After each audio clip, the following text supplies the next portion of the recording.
Quand on est trop derrière toi, on te materne trop, tu deviens feignant. Oui, tu deviens feignant. C'est pour ça que parfois Dieu nous donne des coups de pied parfois. Il dit, bouge-toi un peu. Parfois Dieu donne. Parfois il y a des petites épreuves qui arrivent dans notre vie. Pas seulement parce que le diable, parce que Dieu permet. Pour te secouer un peu. Il dit, il y a quelque chose en toi, tu ne comprends rien. C'est ça. Et donc tu vois, il a secoué Abraham. Alléluia. Alors, Genèse 12, verset 1. Il faut comprendre. Il dit ceci. L'Éternel dit à Abraham. Abraham, tu vois, il s'appelait Abraham. Parce que Dieu te forme d'abord, il t'éprouve d'abord. Et après, il va l'appeler Abraham. Parce qu'il va faire une alliance avec lui. Et avec sa femme Sarah, mère d'une multitude. C'est comme ça, Dieu. Tu as été testé, éprouvé, et puis voilà. Mais oui. Comme Jacob qui a combattu avec l'ange que Dieu avait envoyé. Ah oui. Oh, gloire. Donc tu vois, l'Éternel dit à Abraham, quitte ton pays, ta patrie et ta famille et va dans le pays que je te montrerai. Frère, c'est compliqué ça. Quitte ton pays. Quitte. Nous, aujourd'hui, ça peut dire quitte l'endroit où tu es, la zone de confort. Quitte le péché, quitte le vice dans lequel, quitte là. Et on sait que le père de Tara, le père d'Abraham, c'était un occultiste. Il faisait, bon, ils aimaient les dieux, tous ces trucs-là. Donc il dit, quitte de là. Tu es dans la religion, tu es dans un truc bizarre, sors de là. Parce que j'ai mieux pour toi. Sors de là. Abraham, c'était un idolâtre. Son père était un idolâtre. Sors de là.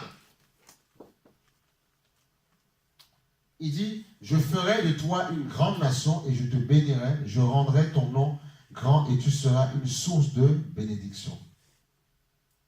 Mais il n'a rien, il lui sort de là. Mais il dit, tu vois, il part à cause d'une parole. Tous les hommes de foi sont partis. On parlera aussi la prochaine fois de Noé. Noé, construis-moi une arche, c'est tout. Je lui ai dit une seule parole. Les gens se sont moqués autour. Noé, c'est un exemple encore très fort.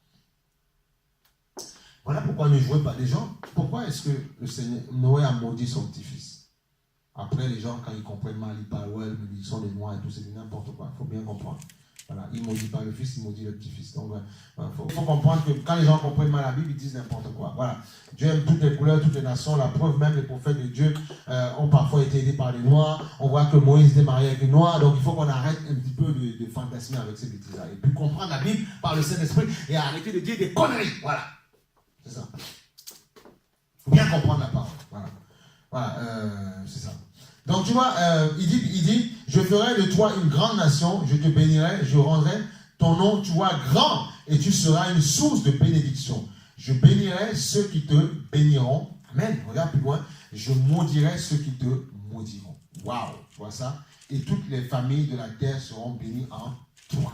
Frère, c'est sérieux, hein? Dieu maudit aussi quand tu crées des problèmes à quelqu'un qui marche de manière très sérieuse avec Dieu. Frère, les gens qui ont été éprouvés par Dieu, mais bien comme il faut, sans tomber, sans péché, il faut vous méfier. Vous ne rigolez pas avec eux, méfiez-vous parce que vous allez vous créer des problèmes. Je vous dis, hein, quand quelqu'un est dans son épreuve, dans son combat, et il ne veut pas baisser les bras, il est là, il tient ferme. Tu te moques de sa tête, le monde regarde, tu te fous de sa gueule, hein, tu vas avoir des problèmes. Il dit bien, ceux qui te béniront, je les bénirai, ceux qui te maudiront, je les maudirai. C'est ça. C'est très sérieux. Pourquoi? Parce que c'est un homme qui a accepté de payer le prix. Voilà. Il accepte de payer le prix. Dieu sait qu'il y a pas mal de personnes qui s'amusent, qui boivent, qui fument, qui bourlinent, qui vont, qui souquent et tout, font tout ça. Dieu le sait. Mais quand il voit un homme et une femme qui dit non, Seigneur, malgré tout ça, cette vie qu'il y a autour de moi, ma famille ou les gens que je connais, eux, c'est l'amusement. Mais je veux te servir. Il dit, waouh, tu défies. Là, tu es en train de me défier. Mais vous croyez que Dieu va dormir? Non, Dieu est capable parfois de menacer. Il y a des gens même dans leur propre famille. Dieu a secoué les membres de leur famille parce qu'ils jouaient avec la foi des gens. Ça ne rigole pas. Dieu t'a mis dans une famille. Mais attention, Dieu marche, c'est Dieu des esprits. Avant d'être dans une famille, tu es esprit. Si quelqu'un dans ta famille te crée des problèmes, t'attaque, te combat, jour et nuit, alors que tu fais l'effort de marcher avec Dieu, Dieu peut s'occuper de lui. Ouais. Si. On a même vu des gens, même des couples, hein, quand il y en a un des deux qui marchait, mais violemment, l'autre se moquait de la tête. Non, c'est comme ça que Dieu travaille. Après, c'est Dieu qui fait. Hein. Dieu a ramené l'autre dans le Seigneur avec la maladie. Il est venu là. Ils ont prié, Dieu a fait grâce. La personne a dit, je servais toute ma vie. Non, ça ne rigole pas, je vous assure. Si quelqu'un aime Dieu de tout son cœur. Voilà pourquoi ma femme aime Dieu, j'aime Dieu. Je la respecte dans sa foi, elle me respecte dans ma foi. Attention, on s'aime et tout, mais attention, on rigole pas avec ces affaires. On ne plaisante. J'ai vu des couples, j'ai vu un se faire frapper parce qu'il se moquait de l'autre. Et Dieu a ramené l'autre avec la maladie à l'église. Et ils ont pris guérison. Il a demandé pardon devant toute l'église. Jouez pas avec ça, jouez pas. Si quelqu'un allume le flambeau, jouez pas avec ça. C'est un conseil gratuit. Lui, il va rester, moquez-vous, continuez à vous moquer de lui. Quand Dieu secoue, il frappe. Par amour, pour amener l'autre à la raison. Ah non, ça ne rigole pas. Ce n'est pas une histoire d'homme. Il faut avoir la crainte, le respect devant Dieu. Ça ne joue pas, bien aimé, ces choses-là. Laissez les gens se moquer des gens. Parce qu'on ne sait pas comment il y a des gens jouent et ils pleurent. Le Seigneur, s'il te plaît, fais grâce, s'il te plaît. Le Seigneur est en ta main, je ne vais pas abandonner. Vous ne savez pas comment il y en a, mais qui gémit, joue et nuit. Vous ne savez pas. Il ne faut pas jouer. Vous voyez les gens physiques charnels. Arrêtez de juger par l'apparence. Vous ne savez pas dans le cœur. Vous ne savez pas comment quelqu'un crie, gémit, joue et nuit, soir, quand il se lève. Vous ne savez pas le prix que les gens payent. Il ne faut pas jouer avec ça. Laissez les gens jouer. Laissez-les attirer la foudre, le malheur sur eux, les prêtres. Laissez-les faire ce qu'ils veulent. Vous ne rentrez pas dedans. Ainsi parle l'Éternel. Ne rentrez pas dans ces choses-là. Et vous créez des problèmes. Voilà pourquoi moi j'ai beaucoup de respect. Quand je vois les pasteurs qui se mettent... Non, on ne joue pas. Il faut faire attention. C'est très sérieux. C'est très sérieux. Je vous dis, même dans un couple, on a vu ça. Tu ne ramènes pas la maladie. Oui, il ne faut pas jouer. Parfois, tout, c'est pas le diable. Parfois, c'est Dieu qui corrige un peu. Oui, parce que c'est un père. Amen. Alléluia. Dans le verset 4, Abraham partit, tu vois, conformément à la parole de l'Éternel. Et Lot partit avec lui. Tu vois, Lot, c'est son neveu. Voilà. Il partit avec lui. Il était l'oncle de Lot. Voilà. Tu as vu, il est parti avec Lot. Il aurait pu partir avec lui. Mais vous voyez comment ça rigole pas. Il aurait pu partir avec le père de Lot. Non, il part avec Lot. Parce qu'il a vu que c'était lui qui avait à peu près la vie de Dieu. Il allait s'entourer avec Lot. Alléluia. Il a pris Lot avec lui. Abraham était âgé de 75 ans lorsqu'il quitta Charan. Tu vois? Il prit sa femme, Sarai et Lot, le fils de son frère. Tu vois ça? Il aurait pu, pourquoi il parle le fils? Pourquoi pas le père? Pourquoi pas toute la famille? Le fils, il a choisi. Dieu a dit sélectionne. Vous voyez, il faut bien lire la Bible correctement. Il ne faut pas lire de manière rapide. Il faut lire correctement pour comprendre.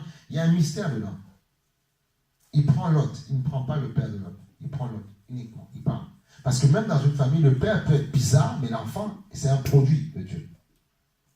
Alléluia. Le fils de son frère. Il prit aussi tous les biens et tous les serviteurs dont il était devenu propriétaire à Charan. Et ils partirent pour se rendre dans le pays de Canaan, où ils arrivèrent.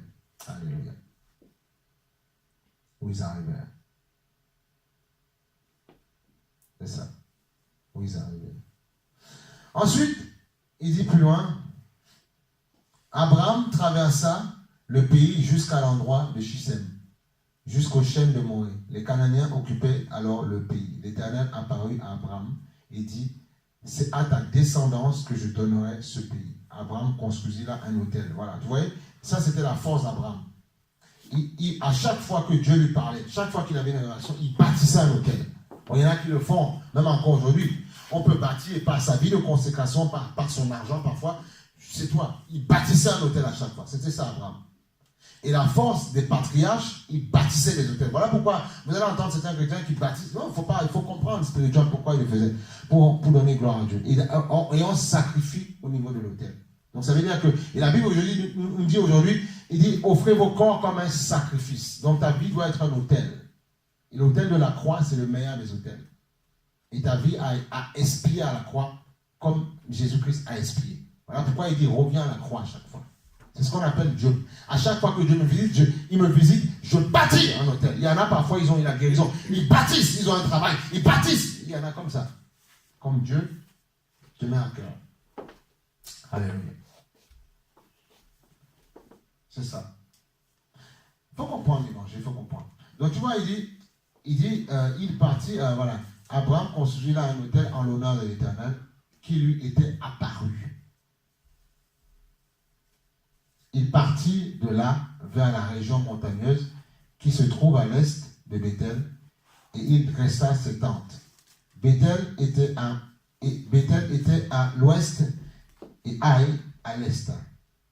Là, il construisit un hôtel en l'honneur de... Tu vois, partout il bâtissait. En fait, c'était une façon de poser ses marques. Il fit appel au nom de l'Éternel, puis Abraham continua par étapes en direction de Negev. Tu vois, c'était ça. Et on dit qu'Abraham, c'est le père de la foi quand même. Donc, parfois, oui, tu peux limiter un petit peu. Il bâtissait des hôtels. Toi, ça peut être le sacrifice, ta vie aujourd'hui. Ou parfois des actions que tu peux faire. Tu bâtis un hôtel. Ta vie de sacrifice. Je suis là à chaque fois, Seigneur. Même si je ne vois pas encore le monde, je suis là. Je ne viens pas parce qu'il y a du monde ou pas. Je viens te donner gloire, gloire, gloire. Voilà. C'est ça, bâtir un hôtel. Je suis à l'heure. Je te donne gloire. C'est ça. Je bâtis d'une manière comme ça. Eh oui, c'est ça. On ne triomphe pas, on ne gagne pas par hasard. Après, plus tard, il ne faut pas jalouser les gens qui arrivent, c'est parce qu'ils ont construit, ils ont bâti. Alléluia. Tu vois, regarde. Et ça, c'est magnifique. Toi, il bâtit un hôtel. Il bâtit un hôtel. Et tu vas voir, on voit, c'était l'une des particularités d'Abraham. On va aller sur... et tu vas voir Genèse 13, verset 7. On va voir une autre particularité d'Abraham. On est en train d'étudier les hommes de foi, comment ils fonctionnent. Dieu les demande de quitter un lieu et ils vont. Même s'ils ne voient pas encore la bénédiction, ils y vont parce qu'ils marchent par la foi. C'est ça, les héros de la foi. Ils n'ont pas triomphé par hasard, ils ont triomphé parce qu'ils ont posé des actions. Voilà. Il y a des gens aujourd'hui, ils se baptisent, ils deviennent chrétiens, ils pensent que c'est tout. C'est faux. Tu vas passer par ce qu'on appelle le désert de Moïse. Voilà. Tu vas être formé un petit peu. Il va falloir que tu te tiennes ferme. Recevoir Jésus, le baptême, tout ça, ça c'est l'entrée en matière, parce qu'il faut rentrer dans le royaume, il faut bien rentrer quelque part. Là, tu rentres dans ce lieu, tu es rentré, ok, mais il faut s'asseoir. Et s'asseoir et manger. Rentrer, le baptême ne te fait que rentrer dans le royaume. C'est tout. Après, maintenant, tu vas devoir être formé par le Saint-Esprit pour gravir des échelons. Le baptême n'est qu'une entrée en matière. C'est la marche par le Saint-Esprit qui te sauvera plus tard. Par contre, celui qui reçoit Christ aujourd'hui et qui meurt tout de suite, ben, il va au ciel. Mais il n'aura peut-être pas la place que tu auras là-haut. Parce que la Bible dit ceux qui meurent en Christ, leurs œuvres les accompagnent. Ça veut dire que là-haut, les étoiles ne vont pas briller pareil. Bien aimé, c'est très sérieux, il y a des récompenses. Il faut faire attention. Il y en a qui vont avoir un parc, d'autres qui vont avoir des villas. Le Seigneur, il le marque. Je m'en vais vous préparer une place. Il y a beaucoup de maisons dans la maison de mon Père. Il y en a, alors tu vas entendre quelqu'un, ouais, mais je ne viens pas à Dieu pour les bénédictions. On ne vient pas pour les bénédictions, non. Mais que tu le veux ou non, à ton salut, à ton appel, s'attache quelque chose. Donc tu n'as pas le choix, tu dois avancer. Ce que tu possèdes ici, en fait, c'est zéro devant ce que Dieu a pour toi. Zéro. Et quand on viendra gagner 1000 ans ici, ça va être démentiel, quoi. Ça va être démentiel. Ça va être magnifique. Alléluia, alléluia. Donc tu vois, Genèse, on a dit 17.1. Non, pas Genèse 13, excusez-moi, 13.7. 13.7. Et ça, c'est magnifique, ça. Il dit ceci, on voit que c'est avec l'autre, hein, tu vois. Bon, on va même aller sur le verset 5 pour mettre dans son contexte. Dans son contexte. Lot, tu vois, le Lot qu'il a pris, hein, tu vois, comme quoi, tu peux venir avec quelqu'un peut être intègre au début, mais après, ça peut un peu déconner, mais c'est pas grave. Mais Dieu aimait quand même Lot, voilà. Mais bon, il a mal fini, mais Dieu ne voulait pas qu'il finisse comme ça. Lot qui voyageait avec Abraham, tu vois toujours Abraham, hein, il n'y a pas encore l'alliance, Abraham, avait aussi des brebis, des bœufs et des tentes. Amen. La région ne suffisait pas pour qu'ils habitent ensemble. Voilà. En effet, leurs biens étaient si nombreux qu'ils ne pouvaient plus rester ensemble. Voilà. Ils eurent une dispute entre les bergers des troupeaux d'Abraham et les bergers des troupeaux de Lot. Les Cananéens et les Phérésiens habitaient alors dans le pays. C'est la même chose dans une église. Il faut d'abord que ça grandisse. Et une fois que ça a grandi, mais si dans une église, un pasteur, il y a des fils, des filles dans la foi, tout le monde est illuminé, a reçu. Au bout d'un moment, on va vous dire, allez, allez, montez là. C'est comme ça que ça se passe dans les églises. Mais quand on construit, on doit d'abord construire. Le père bâtit la maison. Après, on transmet au fils certaines choses. Voilà. Mais il faut laisser autant le Père le bâtir. Si on ne laisse pas le temps de bâtir, on casse, on détruit la vision que Dieu veut le faire manifester. Et souvent, c'est ce que le diable aime faire. Il y a beaucoup d'églises qui sont mortes comme ça. Ils commencent avec une belle vision, mais le pasteur, s'il ne va pas chercher la puissance pour faire descendre, il meurt rapidement. Et tout le monde meurt. Fini, terminé. Hein? Il y a beaucoup qui sont levés. Hein? C'est pas parce que tu te lèves que tu vas y arriver. Beaucoup d'appelés, très peu. Voilà. Au Seigneur, que cette parole te fasse grandir. Alors, il dit ceci, mais on peut y arriver, mais il faut juste écouter les pères. C'est vraiment très important. Voilà. Moi, le peu que j'ai reçu des erreurs de mes pères ou des bénédictions, ça m'a fait grandir. J'ai dit, bon, là, on ne fera pas comme ça, on fera comme ça, on fera comme ça, mais respect pour tous. Voilà. C'est tout, il n'y a pas le choix. Alléluia. Amen. Donc, 13, alors, on continue. Il dit, voilà, dans le pays, Abraham dit à Lot, qu'il n'y ait donc pas de dispute entre toi et moi, ni entre tes bergers et les miens, car nous sommes frères. Tu vois? Nous sommes frères en Christ. Pourquoi la guerre? Nous sommes frères en Christ. C'est quoi le problème? Ne fais pas la guerre avec moi. Accepte mon statut, j'accepte ton statut. Ouais, et tout se passe bien. Grandissons tranquillement. Et quand Dieu verra notre temps, quand on sera assez mûr, Dieu fera de grandes choses encore avec nous. Amen. Chacun a son temps. Il ne faut pas se lever en même temps, on va se casser, on va se briser. C'est ce que le diable veut faire. Il détruit les églises comme ça. Alléluia. Et oui, j'ai trop vu ça dans ma vie chrétienne et c'est un peu dommage. Quoi. Voilà, des gens qui étaient appelés de manière forte, de manière véridique, mais ça ne s'est pas allé loin. Quoi. Alléluia. Que cela ne soit pas notre partage et ton partage. Ah, il dit, et plus loin il dit, tout le pays n'est-il pas devant toi? Sépare-toi de moi. Il dit simplement, pourquoi tu me crées des problèmes? Frère, ne me crée pas de problèmes. Si vraiment tu veux me descendre, me tuer, frère, va loin. Je ne veux pas la guerre. Franchement, si quelqu'un me dit de manière, moi j'ai envie de te combattre. Non mais écoute, pourquoi tu veux perdre ton temps avec moi? Mais va dormir chez toi, mange tes cacahuètes tranquille, mange tes popcorn. C'est quoi le problème? Il y en a, ils aiment perdre leur temps. Ne perds pas ton temps. Viens grandir dans la maison du Seigneur. Mais il y en a, ils viennent dans la maison du Seigneur pour chercher des problèmes. Pourquoi on peut dépenser autant d'énergie? Mais c'est une perte de temps. Alors que si tu viens pour recevoir dans un esprit bien disposé de paix, tu vas recevoir et tu vas grandir. Parce que le Seigneur de l'humilité précède là. Voilà. Et pour information, cette humilité-là précède la gloire. C'est au travers des hommes que tu vas être élevé. Ah oui, c'est ça le problème. Parfois on dit, ouais, Dieu élève-moi. Mais c'est parce que tu vas connaître un tel, parce que tu auras une bonne attitude, tu seras élevé. Parce que Dieu va toucher un cœur et tu seras élevé. Tu ne t'élèves pas de toi-même. Non, c'est faux. Même, regardez, toute la puissance qu'avait le Seigneur Jésus, il a fallu qu'il passe par Jean-Baptiste. D'abord, il a fallu qu'il passe par son père adoptif. Malgré la gloire qu'il avait. Il nous a montré le chemin à suivre. Peu importe l'appel que Dieu fera sur ta vie, tu vas devoir passer au travers d'un homme. Tu n'as pas le choix. On a tous fait ça, tu passes. Tu refuses, il n'y a rien. Zéro. Et même si tu fais la tête, tu es têtu, tu vas te casser devant. Mais attends, frère, on n'est pas un chrétien de 2 jours. Quand même, on a des années de vie chrétienne. On sait, on connaît comment ça se passe. On sait comment Dieu est là, on sait comment ça se passe. On sait comment ça. Joseph peut t'en dire quelque chose. La gloire qu'avait Joseph. Il a fallu qu'il descende, qu'il passe par la maison de Potiphar. Et pour être élevé, il a fallu que la personne qui était en prison avec lui se souvienne qu'il lui avait dit quelque chose. Il allait parler au pharaon. Et Potiphar a confirmé derrière. Donc, Joseph, malgré la gloire qu'il avait, il a été élevé au travers des hommes. Dieu agit, mais il parle aux hommes pour t'élever. Dans ton lieu de service, Dieu va parler à quelqu'un, on va t'élever. Non, je me mets au premier étage, c'est moi qui est président de quoi? Tu as convaincu qui? Tu as touché qui? Tu as montré à qui que tu es capable? Descends. Voilà pourquoi le Seigneur, même dans l'église, il dit que quelqu'un va aspirer à tel ministère, c'est bien. Qu'on l'éprouve d'abord, et si on voit qu'il peut faire, que les anciens, les pasteurs, et puis on les donne. Ah oui. Les églises que je connais, là on va, l'église CBF, qu'on aime bien, qu'on connaît un pasteur qu'on côtoie, qu'on est bien aussi, avec pasteur Max et ces personnes-là, les gens qu'on a nommés Jack et tout ça, on les a formés, on a vu comment ils fonctionnent d'abord. Tous les églises, c'est comme ça. Une église qui ne veut pas fonctionner comme ça, c'est une église désordonnée où ça va pas aller, on va se créer des problèmes. On doit avoir l'ordre de respect. Voilà, c'est comme ça. Et là, c'est bien. Tout le monde est à la sécurité. Alléluia. Gloire au Seigneur. C'est ça. Alléluia. Amen. Et puis plus loin, il dit ceci, il dit, regarde, il dit, voilà.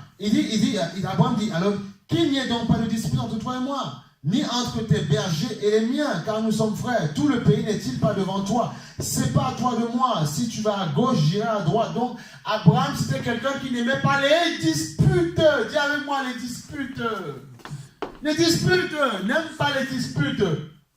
Abraham, c'est le père de la foi, frère. Tu ne peux pas faire en dehors. C'est le père de la foi. Donc, on doit copier Abraham pour réussir. C'est le père de la foi, qu'on le veuille ou non. Même Jésus a confirmé ça. Abraham est le père de la foi. Et tu vois, c'était quelqu'un, quand tu crées les problèmes, il dit non. Écoute, non, c'est pas tranquille-toi. C'est comme ça que fonctionnait Abraham. Et quand il faisait ça, Dieu avait mieux encore pour lui. Amen. Oh, ouais. Alléluia. Il dit qu'il n'y ait pas de dispute. Il dit, et pourtant il était plus âgé que l'autre. Il avait les cheveux blancs, mûrs, tout ça. Il dit, tout le pays n'est-il pas devant toi? Vas-y, mange les veaux gras. Et on a vu ce qui est arrivé à l'autre après avec Sodome et Gomorrhe et tout ça. Ben oui. Il dit, voilà. Il dit, si tu vas à droite, j'irai à gauche. Ce n'est pas un problème pour moi. L'autre leva les yeux parce que je marche avec la prophétie, ce que Dieu a dit dans ma vie. Donc, combat-moi, vole-moi. C'est pas grave, c'est pas grave. Dieu me donnera plus tard. L'autre leva les yeux et vit toute la plaine du Jourdain. Tu vois, il dit, elle était entièrement arrosée. Waouh, elle était arrosée avec l'herbe fraîche, le gazon frais. Les vaches et brebis, vont bien manger. Pendant que celles d'Abraham vont crever de faim. Là, c'est bien, le Jourdain, ça coule. Il y en a, ils aiment ça, l'apparence. Il ne veut pas travailler au départ, se battre. Il voit parce que, ouais, le travail, ouais, ceci, la vie de tous les jours, ouais, ceci. Non, frère, la fatigue n'est pas de Dieu. Il y a des gens, quand ils sont fatigués, ils vont à la pharmacie, ils prennent le Vitascorbol, tous ces machins, là, ils prennent des ampoules, et puis il y a des remontants. Mais moi, mon remontant, c'est le Saint-Esprit, j'ai toujours dit ça. Quand il te remonte, même si j'ai travaillé pendant des heures et des heures, même si j'ai fait tout, quand je chante, quand je prie, quand je loue, quand je parle avec le Saint-Esprit, je suis impeccable. Après, mon corps va sonner, je dormirai après, je suis bien. Quand on sort ici le vendredi, je suis bien, je suis encore à la maison, j'ai encore envie de crier, de chanter. Mais après, il faut reposer le corps. Mais non, c'est le Saint-Esprit, mon médicament, ma vitamine, mon énergisant, comme disent les enfants. Mon énergisant, c'est lui. Mon énergie, c'est lui. Ah, c'est clair. Tu me l'arraches, en fait, tu as tout pris. Non, c'est lui, en fait. C'est lui qui doit être ta source, le Saint-Esprit. Et quand tu es fatigué, comprenez, si tu réfléchis fatigue, Abraham avait 75 ans quand on l'a appelé quand même, frère. Tu en as combien? 63. Ah mais oui, tu es loin, il avait plus de 12 ans. 75 ans, frère. Frère, 75 ans. Imagine quelqu'un à 75 ans. Et il marchait, et c'était un nomade. Il déplaçait. Frère, c'était un vieillard. Et il a eu son enfant plus tard, vers les 90 ans. C'était un vieillard. Mais il se déplaçait. Donc ça veut dire qu'il avait la vigueur parce qu'il y avait Dieu en lui. Mais parfois, nous, on est plus jeunes, on est claqués. On est claqués. On est à l'ouest. Non! Tu refuses la fatigue, c'est tout. Attends, tu sais le roi des rois. Je suis presque sûr, même si tu es fatigué, tout ce que tu veux. Si le président Macron dit, monsieur Sanguin, je vais vous recevoir aujourd'hui au palais. Frère, même si tu es fatigué, tu vas tout faire. Pour les femmes, elles vont mettre les mascaras, tout ça, pour essayer d'enlever la fatigue. Tu vas mettre ton dernier costard bien. Tu dis, chérie, c'est bien ou pas? C'est bien, c'est pas mal. Non, attends, je vais quand même voir le président. Je vais à l'Élysée quand même. Tu vois, tu as conscience de ça. Ah ben non, tu ne vas pas aller avec un machin déchiré. Non, tu vas te mettre bien. Derrière, tu vas serrer les pompes. Et s'il te prévient 2 jours avant, tu vas tout faire pour certains. Aller il y en a, quand ils vont à l'Élysée, même les handballeurs, là, ils ont beau suer, transpirer. Quand ils vont le voir, pour mettre les médailles, ils sont tous en costard. Amen ou pas, amen? Ils sont en costard. Hein, ils sont en costard, ils vont respectueusement. Ils vont recevoir quand même la Légion d'honneur. Hey. Et il y a beaucoup de basketteurs de football, après leur vie sportive, on les a ouverts, les judokas, tout ça, à le voir apparaître des portes dans la politique. David Douillet, tout ça, il y en a plein comme ça, qu'est-ce que vous croyez? Parce qu'il y en a d'autres qui ne percent pas là, d'autres pourquoi? Parce que d'autres, ils respectent les codes. C'est une question de code. Regardez même les sportifs. Tout le monde ne réussit pas pareil après le sport. Il y en a qui réussissent d'une autre manière parce qu'ils respectent certains codes. Tu poses des questions à Zidane, ils vont vous dire comment. Je prends juste pour vous expliquer comment on fait. Dans le Seigneur, c'est la même chose, il y a des codes à respecter. Tu veux réussir, respecte les codes. Il faut respecter, il n'y a pas le choix. On doit respecter les codes. C'est comme sa maison, on doit respecter ça. On ne peut pas faire n'importe quoi. C'est pas possible. La maison, ici, c'est pas comme ma maison. Quand je viens ici, je me dis non, il y a une parole pour moi, elle sera peut-être bonne. Parfois, elle va me titiller un peu, mais il est mon Dieu, je l'accepte, je la reçois. Et on verra que parfois, le Seigneur a repris Abraham, malgré qu'il était le père de la femme, malgré qu'il bâtissait des hôtels. Il y en a, c'est un exemple. Je vais arriver, je vais dire, bon, tous les mois, je lâche 1000 euros. Mais c'est pas parce que je lâche 1000 euros tous les mois que Dieu ne peut pas me corriger, me dire, mais attends, petit, c'est moi qui te donne cet argent. Si je sèche à la racine, c'est fini. Alors arrête de jouer le malin. C'est ça. Faut comprendre. Dieu n'est pas prêt de nous, non. S'il veut te reprendre, il te reprend. Même s'il peut ne pas te reprendre devant, il peut te reprendre, même chez toi, il te reprend quand il veut. Il peut le faire. Ah oui. Ah oui.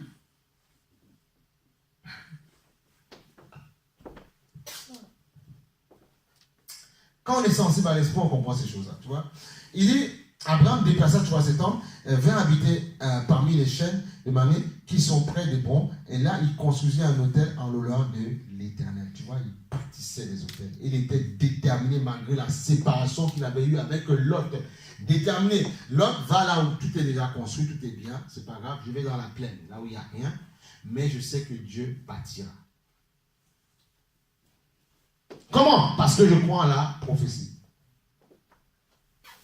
C'est tout. Dieu nous a donné des armes, il faut y croire. Toutes les paroles qui sortent de ce prêchoir, il faut croire. Parfois, on se dit, non, non, on a écouté un homme, on a passé un... Non, non, non, non, non, non, non. Dieu parle, Dieu te dit les choses, et les gens ne comprennent, ne saisissent pas. Ne saisissent pas. Et il dit quoi? Il dit, lorsqu'Abraham fut âgé de 99 ans, l'Éternel apparut à Abraham. Abraham, hein, toujours Abraham, pas encore Abraham. Et c'est là qu'il fait l'alliance. Il dit, Abraham, il dit, voilà, il dit, l'Éternel apparut à Abraham et lui dit, je suis le Dieu Tout-Puissant. Pourtant, il le sait quand même déjà, mais il le répète, il rappelle. Marche devant moi et sois intègre. Pourtant, il a combattu, il a fait ceci. Non, il lui dit quand même, sois intègre. Et on verra que il a même combattu, il a même battu les gens qui voulaient attaquer Lot et tout ça. Il les a battus. Avec l'onction, il a battu des rois, alors qu'il n'était pas roi. Mais il avait il n'était pas roi physiquement, mais il avait une destinée spirituelle. C'était un homme de foi. Il a battu des rois. 3 rois associés ensemble. Il a pris 300 hommes bigots, il les a mis à tanner. Et après, il allait devant Melchisedec, il a donné les offrandes et toutes ces choses-là. Tu vois, il bâtissait toujours un hôtel. Toujours. C'était sa particularité. Bâtir les hôtels, intégrité, endurance. Tu peux les noter. Intégrité, endurance, bâtisseur d'hôtel. C'est ça. Donc tu vois, Dieu lui rappelle quand même. Il y a des gens qui vont te dire, oui, mais je suis déjà bien, pasteur, tu sais, moi je suis fort et tout. Non, non, non, tu n'es pas assez fort. On doit te parler parce que demain tu peux être fort et demain tomber, baisser les bras. On a vu les gens qui ont baissé, qui ont craqué malgré la force qu'ils avaient. Frère. Alléluia. Ah, l'homme qui te parle, moi, mon propre pasteur me dit à chaque fois, mais toi, tu as une foi stable. Mais je dis non, j'ai dit c'est bien, mais je sais qu'au fond de moi, je dois me battre à chaque fois pour garder cette foi-là. Ben oui. Alléluia.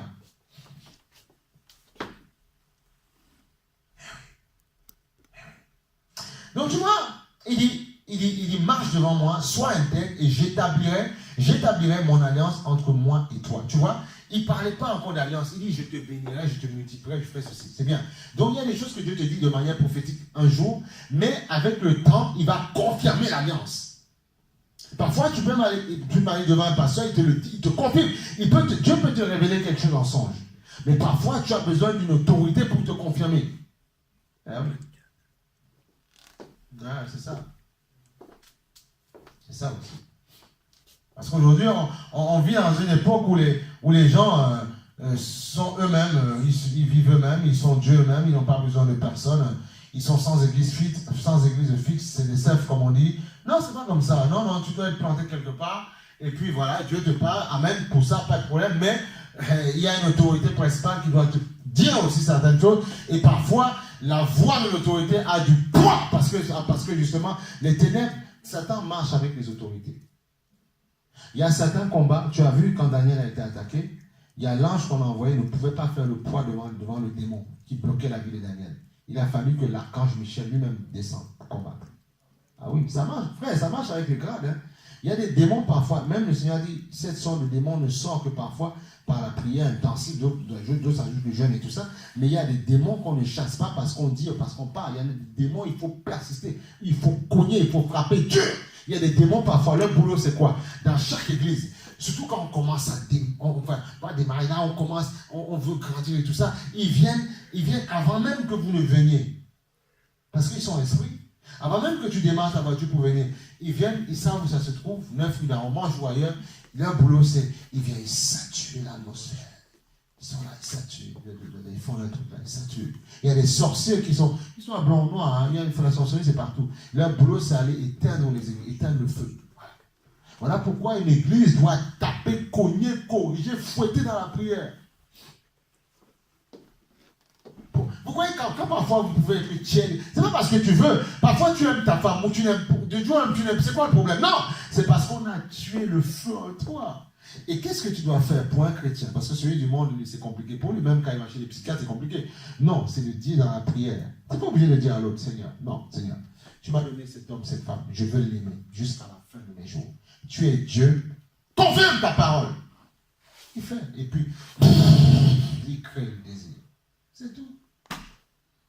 Nous ne sommes pas n'importe qui. Qu'est-ce que vous croyez? C'est très sérieux. Dieu crée le désir. Vous croyez que quoi? C'est comme ça que ça se passe. Il dit, mais je l'aime plus. Mais tu l'aimes plus en quoi? Pour qui tu te prends? Tu demandes à Dieu sincèrement. Dieu, il crée. Il casse tout ce qu'il y a. Il casse tout à l'intérieur. Tu mets le désir. Seigneur, avec mon enfant, je ne comprends pas mon fils. Non. Je ne comprends pas mon enfant. Non. Dieu, si tu es sincère, tu demandes à Dieu la grâce. Si tu as compris que c'est lui qui t'a créé, si tu t'es créé de toi-même, si tu penses que tu t'es créé toi-même, écoute, quand ce sera compliqué, tu ne pourras pas crier à Dieu. Mais si tu as compris que c'est Dieu qui t'a créé, si tu as compris que c'est lui qui a mis dans tes parents la faculté de reproduction, ben tu peux l'appeler parce qu'il est celui qui vient vers Dieu, donc croire qu'il existe et qu'il est le rémunérateur de ceux qui le cherchent. Donc tu dois croire qu'il existe, l'interpeller et dire, Seigneur, tu m'as fait rentrer dans cette alliance, maintenant toi-même débrouille-toi. Donne-moi le feu, le désir. Il le met. C'est tout. Voilà, c'est tout. Comprends que c'est comme ça que ça marche. Il ne faut pas compliquer la vie, quoi. Même, écoutez, même demain, tu peux acheter la plus belle maison du monde, avec jardin, 1000 mètres carrés, tu mets le potager partout. Tu sais, même les fruits à terre, même tout ce qui va pousser, c'est pas ça, tu n'auras pas la joie. Parce que si à la maison, il n'y a pas la joie, le terrain, on n'en a rien à faire. On a même envie de le vendre. C'est parce qu'il y a le bonheur, la joie à la maison, qu'on se dit, waouh, demain on va se prendre ça. Et là, parce qu'il y a Dieu, waouh, quand il va faire chaud, vous allez être heureux, vous allez être bien comblé. Même si tu n'as pas, même si c'est pas grand, même si tu as quelques mètres carrés, mais tu seras heureux. Pourquoi? Parce qu'il y a Dieu au contrôle. C'est Dieu qui donne à chaque être humain d'être heureux dans ce qu'ils ont. Sinon, la même voiture que tu as demain, tu n'en veux plus. C'est comme ça que les êtres humains fonctionnent. Tu vois une voiture passer, tu as telle voiture, tu dis, oh, j'ai envie de celle-là. Et tu es prêt à t'endetter pour l'avoir. Si tu ne peux pas l'avoir, à chaque fois que tu monteras dans ta voiture, tu en auras marre. Parce que l'être humain n'est pas satisfait. Voilà pourquoi Dieu nous demande de marcher selon l'esprit. Amen. Et nous n'accomplirons pas les désirs de la chair. Alléluia. Tu dois corriger ta chair. Fouette-la, corrige-la ta chair. Hein? Corrigez vos chairs. Foutez vos chairs. Le plus grand combat, c'est contre vous-même. Ce n'est pas contre l'autre, c'est contre toi-même. Si tu es haineux et gris, c'est parce que toi-même, tu le veux l'être.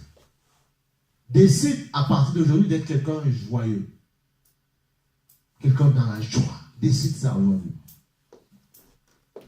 Décide aujourd'hui de ne pas être heureux parce que de ne pas être heureux en fonction des sourires ou des humeurs des gens. Décide d'être heureux parce que Dieu vit en toi. Qui croit que Dieu vit en lui? Voilà. Donc décide d'être heureux par ça. Et on verra, le Seigneur a dit, si celui qui m'accepte, des fleuves d'eau vive couleront de son sein. Fleuves d'eau vive, d'eau vive. C'est des passages qui m'ont marqué dans ma vie chrétienne. Des fleuves d'eau vive. Il n'a pas dit celui qui croit à sa femme, à son mari, à son frère, celui qui croit en moi. Et la Bible dit, il disait, on le verra plus tard, il disait ceci de l'esprit qui était en lui. L'esprit qu'il allait donner aux hommes. Alléluia. Dans son palais, tout s'écrit gloire. Dans son palais, tout s'écrit gloire. Amen, amen, amen. Moi, je suis content parce que avec ce temps d'année de vie chrétienne, on n'a pas réussi à me casser les jambes. Mais gloire soit au Seigneur. Alors, on va aller, tu as vu, il tient ferme. Amen. On va aller plus bas. Il dit, Abraham tomba le visage contre terre, tu vois. Et Dieu lui dit, voici quelle est mon alliance avec toi. Tu deviendras le père. Il le lui a déjà dit, mais il le lui rappelle parce qu'il sait que la chair peut oublier. Voilà, on peut oublier. Donc Dieu te rappelle ça. Voici quelle est mon alliance avec toi. Tu deviendras le père d'un grand nombre de nations. On ne t'appellera plus Abraham, mais ton nom sera Abraham, qui signifie, car je te rends père d'un grand nombre de nations. Je te ferai beaucoup proliférer, tu vas te multiplier, et je ferai de toi des nations et des rois seront issus de toi. On ne joue pas avec les hommes, on joue avec Dieu. Fais très attention. Parfois, si tu veux créer le malheur à quelqu'un qui aime Dieu, tu dis, il va voir, il va comprendre. Non, tu mens. Tu risques d'avoir le temps de mourir et lui va continuer à vivre et il va continuer à la gloire. Ou Dieu peut te laisser sur la terre et lui il va monter. Et comme moi, je n'ai pas envie que ces choses m'arrivent, donc je fais tout pour vraiment dire, Seigneur, je respecte. Les gens vivent leur vie. Tu m'attaques, tu me coupes. Vis ta vie, pas de problème. Moi, je regarde devant le Seigneur. Je regarde à mon Dieu. Et j'attends ses promesses. Voilà. Je ne maudis pas les gens. Je maudis les démons, le diable, qui embête les gens. Je n'ai rien à faire avec les gens. Je ne suis pas un geôlier pour garder les gens dans mon cœur. Ne laissez pas les gens dans votre cœur. Vous allez perdre votre temps. Ça vous fait mal pour rien. Libérez-les. Hein? S'il y a des gens qui sont dans ton cœur, que tu as attachés, libère-les. Libère-les. Tu n'es pas comme les Sangoku où ils gardent ou bien les petits cœurs là, où on voit les vies des gens dans les boules. Libère la vie. Laisse-les. Tu n'es pas un geôlier. Laisse-les tranquille. Et vite, et tu seras plus à l'aise, tu auras moins de stress. Libère-les. Laisse-les partir. Vis ta vie tranquille. Dieu t'a donné quelque chose. Fais profiter. Même les couples chrétiens, ça ne marche pas souvent. Pourquoi? Dieu leur donne un jardin à travailler. Mais pourquoi tu t'occupes? Laisse-le tranquille. Occupe-toi de ta maison. Bien. Fais fortifier ta maison. Après, tu auras plus. Mais un chrétien dit, ouais, t'as vu ça? Non, laisse. Il est en train de te distraire parce qu'il veut que ta maison s'enfoire. N'écoute pas. Dis-lui, tais-toi. Voilà. Occupe-toi de tes oignons. Gère tes affaires et laisse les gens tranquilles. Amen. C'est ça. Alléluia. Et on prend, alors, donc tu vois, c'est ça. Donc tu vois, voilà. Et souvent, on n'a pas compris. Mais on voit que c'était quelqu'un de déterminé, quelqu'un d'intègre. Il y a des moments, il y a des moments de doute, oui. Mais il s'est repris rapidement.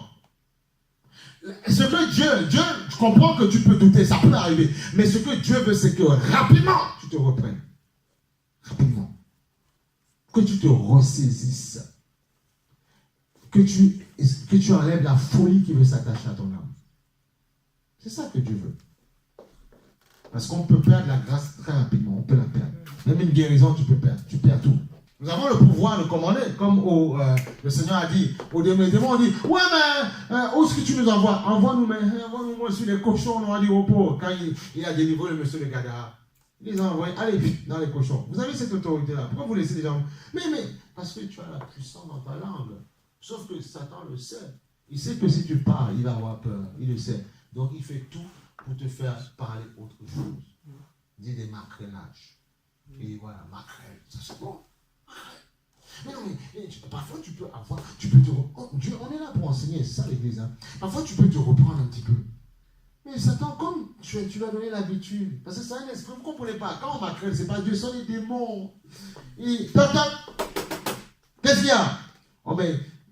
Tu macrèles, je veux pas. Non, moi j'aime pas. C'est pas bon. Dieu a dit, il ne faut pas parler mal. Mais non. Petit bon, petit zézé, un petit peu, voilà. C'est pas bon, c'est mignon, tout, mais il oublie de te dire que l'appétit vient en mangeant. Il va donner, et comme on commence à débiter, tu trouves, et toi tu trouveras que c'est bon. Comme Ève, elle a mangé le fruit, elle a vu que c'était bon à manger. Mais après, on a eu le malheur derrière. Donc tu vas continuer à redire. Et puis tu pars, et tu vas te dire, mais c'est pas possible. De 8h à pratiquement 20h, je n'ai fait que ça. Ah ben oui, voilà. Et après, c'est là, moi, tu dis, waouh, Seigneur, pardon. Il peut dire trop tard. Repentance. Et là, le diable aime ça. Voilà. Pleure devant ton Dieu. Allez, pleure devant ton Dieu. Allez, crie devant ton Dieu. Il aime ça. Ne lui donnez pas l'opportunité de vous faire pleurer tout le temps. On pleure parce qu'on aime Dieu, oui, mais on ne va pas pleurer tous les 4 secondes parce qu'on a déconné, non. Et le diable aime ça. Et il sait qu'à chaque fois que tu déconnes, en fait, tu enlèves un petit peu de gloire de Dieu. Et tu vas faire des efforts. C'est ça que certains, parfois, quand ils se retirent un peu de Dieu pour revenir, parfois, ils se sentent, c'est un peu dur, mais parce que tu ne te baignes pas. Le poisson, son univers, c'est l'eau. Si tu l'enlèves de l'eau, c'est fini, il va mourir. C'est clair. Et parfois, il y en a certains, quand tu les pêches, et quand tu les rejettes dans l'eau, il est content, il se débat. Voilà, c'est ça. Parce que ton univers, c'est la présence de Dieu. Reste dans la présence de Dieu, pas des démons, la présence de Dieu. Notre monde est dirigé par deux sphères, le monde éternel et le monde de Dieu. C'est tout. Tu refuses Dieu, tu es chez l'autre. Il n'y a pas de... Il dit l'un, on aimera, l'un, on haïra l'autre. Tu es là-bas ou tu es là-bas. Que tu le veux, non. C'est comme ça. Alléluia. Regarde, on va aller sur... Dieu enseigne, c'est ça, il faut enseigner la parole de Dieu pour faire grandir le peuple. Regarde. Et on voit encore une dernière chose, la bonté que Dieu avait. Une dernière chose, et puis on a fait une dernière chose. Comme on étudie en fait les héros de la foi, on ne peut pas tout dire. On va essayer de continuer dimanche prochain. Mais j'essaie de vous faire copier. Le but de cet enseignement, c'est quoi? C'est vous pousser à copier l'exemple d'Abraham. On verra d'autres. Mais il faut rentrer en profondeur. David, tout ça. On parle de ces personnes-là pour que vous rentriez en profondeur de leur vie. Comment ils faisaient pour déclencher les miracles de Dieu. Si quelqu'un à 99 ans a su le faire, ce n'est pas nous avec nos maximums de 60 et des poussières d'années que nous allons pas pouvoir le faire. Abraham, c'était un vieillard, il a dit, mais il avait la force de porter des tentes. Il y a des gens à 99 ans, porter une chaise, oh c'est lourd. Non, il avait la force. Et tu diras, il avait beaucoup de serviteurs, mais il marchait quand même. Je n'ai pas vu que c'est marqué qu'il avait une charrette ou un chariot, il marchait, il se baladait. Donc il avait la vigueur. La vigueur. Alléluia. Oh, merci Seigneur. Merci pour ce courage que tu nous donnes. Alléluia. Alors, Genèse 14. Genèse 14. On voit encore là ce que Dieu savait faire. Abraham savait faire. Il savait aussi, malgré le mal qu'on aurait pu le faire, il savait même aider ses ennemis. Bon, on va pas dire que l'autre était son ennemi, mais quand même, on voit qu'au bout d'un moment, l'autre s'est séparé de lui alors qu'il a amené l'autre dans la bénédiction, mais il allait secourir l'autre. Malheureusement, après l'autre, il a fini comme il devait finir. Mais on voit qu'Abraham avait cette particularité-là, en fait. Voilà. Donc, on a dit Genèse 14, 14. Genèse 14, 14. Alors, on va aller dans le verset, attendez, pour mettre dans le contexte, Genèse 14, 10, pour mettre dans le contexte. La vallée de Sidine était couverte de puits de bitume. Le roi de Sodome et celui de Gomorrhe prirent la fuite et y tombèrent. Le reste s'enfuit vers les montagnes. Les vainqueurs, tu vois là, soi-disant le pays qu'ils voulaient parce qu'il coulait le lait, le miel, le journal, toutes ces choses-là. Tu vois, comme quoi, il faut vraiment choisir parfois. Quand c'est Dieu, vas-y, quand même. Parce que Dieu montrera sa gloire. Amen. Et celui de Gomorrhe prit la fuite et y tombèrent. Le reste s'enfuit vers la montagne. Les vainqueurs s'emparèrent de toutes les richesses de Sodome et Gomorrhe. Alors que l'autre avait dit, je veux Sodome et Gomorrhe, il y a à manger pour mes vaches. On a tout pris, frère, tout pris, tout. Et Abraham, c'est le même Abraham qui est parti vers l'est, tout ça, où c'était nul là. Eh ben, c'est lui qui a aidé après l'autre. Non mais, la parole, elle fait du bien. Est-ce que vous voulez vous faire du bien ce matin? Est-ce que vous comprenez? J'essaie de vous... Il faut que vous soyez piqués au virus de ces personnes-là. Hein? Comme demain, tu seras un créateur de richesse. Alléluia. Non, Seigneur, moi j'ai envie de ça. Voilà. Nous ne sommes pas parfaits. Laissons que Dieu nous redresse, nous corrige un peu. Moi, le premier, j'en prends de la graine. Voilà. Il me dit, ben, Albert, plusieurs fois. Voilà, plusieurs fois. Ne dis pas mon corps, plusieurs fois. Voilà. Tu vois, c'est ça. Voilà. Donc, plus loin, il dit, les vainqueurs s'emparèrent de toutes les richesses de Sodome et Gomorrhe et de toutes leurs provisions. Puis, ils s'en allèrent. Ils s'emparèrent aussi avec ses biens de Lot, tu vois. Ils ont pris Lot, carrément. Le frère d'Abraham, tu vois, le fils du frère d'Abraham, tu vois. Bon, quand il n'y avait pas encore l'alliance et tout ça, avant de s'en aller, c'est qu'il habitait à Sodome. Voilà. Un rescapé Dis avec moi un rescapé, parce que Dieu en fait grâce. Hein. Il y a toujours des gens, Dieu a toujours, en fait, Dieu a permis qu'il y ait un rescapé pour sauver Lot, parce que Dieu aimait quand même Lot, malgré sa bêtise, malgré le fait qu'il ait choisi quelque chose qui coule le miel tout de suite, parce que Lot est le symbole de celui qui ne veut pas travailler. Tout est déjà prêt, il en veut, mais quand il faut commencer le boulot, il ne veut pas. Et Abraham est le père de la foi, celui qui n'avait rien, qui accepte de bâtir à zéro et repartir à zéro. Et repartir à zéro avec Jésus pour berger. C'est ça. Repartir à zéro, même si on t'a mis à terre. Voilà. Et l'autre n'est pas ça. L'autre il aime les vaches grasses tout de suite. Voilà. Il veut manger tout de suite. Il ne veut pas bosser. Donc tu vois, et il disait, voilà, un rescapé vient annoncer à Abraham, l'hébreu, voilà, l'hébreu. Celui-ci habitait parmi les chaînes de Mamré, l'Amoréen, le frère d'Eshcol, de la mère, tout ça. En effet, ils avaient fait alliance avec lui. Voilà. Ils avaient fait alliance parce qu'ils avaient... Oh, magnifique, parce qu'ils avaient fait alliance avec Abraham. C'est pour ça qu'ils ont été des rescapés. Voilà. Pourquoi? Ça veut dire quoi? Amen. Bien aimé, c'est très simple. Ça veut dire quoi? Si tu marches avec quelqu'un qui a une alliance avec Dieu, quelqu'un qui se bat avec Dieu, la grâce qui est sur lui descend sur... Vous comprenez rien. La grâce qui est sur lui descend sur toi. Voilà pourquoi on respecte celui qui a une alliance avec Dieu. Celui que tu vois souffrir pour Dieu, respecte-le. Parce que la grâce qui est sur lui peut descendre sur toi. En clair, honore ton pasteur et du respect dans ton cœur pour lui. Honore d'abord Dieu, célèbre Dieu, adore Dieu, mais du respect pour ton pasteur. La grâce qui est sur lui descendra sur toi. Voilà, c'est ça que ça veut dire. Si tu as le Saint-Esprit, tu comprends ce que j'ai envie de te dire. Voilà. Et ça, c'est magnifique, ça, tu vois.